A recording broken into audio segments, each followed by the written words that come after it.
জোট হলো না, সেই কারণে কি আরো মানে খারাপ হলো? দেখো আমি জানা না এখন জোট কে করবে না করবে, বামরা কংগ্রেস করেছে কিনা জানা নাই, কংগ্রেস বামরা করেছে জানা নাই, যারা দায়িত্ব আছে তাদের কি প্রস্তাব এসেছিল জানা নাই।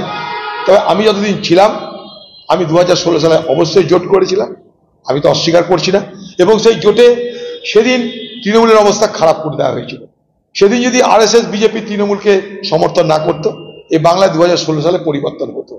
আমার কথা শুনতে হয়তো অদ্ভুত লাগতে পারে, কিন্তু ভোটের পরিসংখ্যান দেখলে পরে নিজেরাই বুঝতে পারবেন যে বিজেপির ভোট সেদিন তৃণমূলকে জিতিয়ে দিয়েছিল, বাঁচিয়ে দিয়েছিল।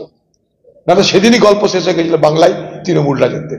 তারপর আমরা পারিনি, আমাদের উপর প্রচুর রকম আক্রমণ হয়েছে, আমাদের ধ্বংস করে দেওয়ার চেষ্টা হয়েছে, আমাদের দলের লোকদেরকে ভয় ভীতি প্রলোভন দেখিয়ে ভাঙচুর করে দেওয়া হয়েছে, পঞ্চায়েত ভোট করতে দেওয়া হয় না, বিধানসভা ভোট করতে দেওয়া হয় না। আমরা দুর্বল হয়েছি, কিন্তু দুর্বল হলেও আমি আমার জায়গা থেকে সরে আসিনি যতদিন আমি দায়িত্বে ছিলাম।